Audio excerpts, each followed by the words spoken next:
জাহান্নামের ভয়াবহ কথা বলা হচ্ছে, অথচ জাহান্নাম কত ভয়াবহ হতে পারে, কত জটিল হতে পারে, কত কঠিন হতে পারে, জাহান্নামের শাস্তি কত যন্ত্রদায়ক হতে পারে, এটা বুঝের মতো ক্ষমতা আপনার আমার হৃদয়ে নেই।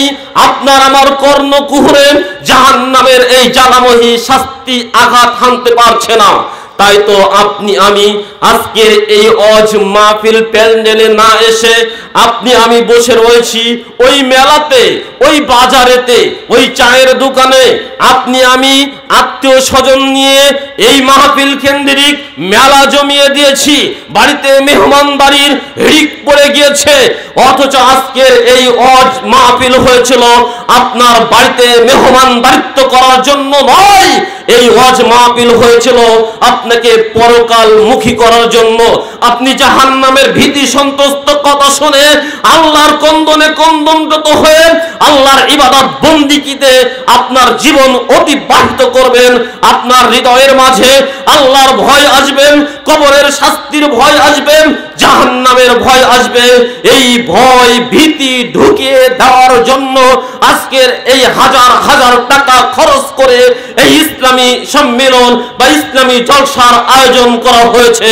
অথচ আপনি আমি আল্লাহ তাআলার এই উদাত্ত আহ্বান, এই আয়াতকে মিথ্যা প্রতিপন্ন করে এখনো পর্যন্ত বাড়িতে ঘুমিয়ে রয়েছি, আরামের বালিশে মাথা রেখে বসে রয়েছি।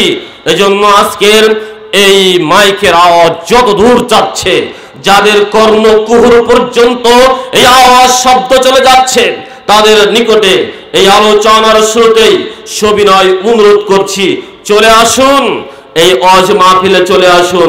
ইনশাআল্লাহ হতে পারে আজকে এই ওয়াজ মাহফিলের আলোচনা আপনার পরলৌকিক জীবনের মুক্তির এক উজ্জ্বল দৃষ্টান্ত হয়ে যেতে পারে ইনশাআল্লাহ। অতএব এলাকার যত মা বোন রয়েছেন, ভাই বাবাজিরা রয়েছেন, সকলকে উদাত্ত আহ্বান করছি, বাড়িতে খানা পিনা বন্ধ করুন, ব্যবসা বাণিজ্য বন্ধ করুন, চায়ের স্টলে চায়ের আড্ডা বন্ধ করে দিয়ে আমাদের ওয়াজ মাহফিল প্যান্ডেলে চলে আসুন। যদি সত্যিকার অর্থে আপনি আল্লাহকে ভয় করে থাকেন, সত্যিকার অর্থে যদি আপনি জাহান্নাম থেকে বাঁচতে চান, সত্যিকার অর্থে যদি আপনি জান্নাতবাসী হতে চান, আর যদি আপনি আল্লাহর আয়াতকে মিথ্যা প্রতিপন্ন করেন, ওয়াকাযযাবু বিআয়াতিনা কিযযাবা, তাদের সামনে যখন কোরআন ও হাদিসের কথা বলা হয় তারা মিথ্যা প্রতিপন্ন করে। অথচ ওয়াকাযযাবু বিআয়াতিনা কিযযাবা ওয়া কুল্লা শাইইন আহসাইনাহু কিতাবা, অথচ আমি আল্লাহ তাদের প্রত্যেকটি কর্ম একেবারে গুনে গুনে আমি আল্লাহ লিখে রেখেছিলাম।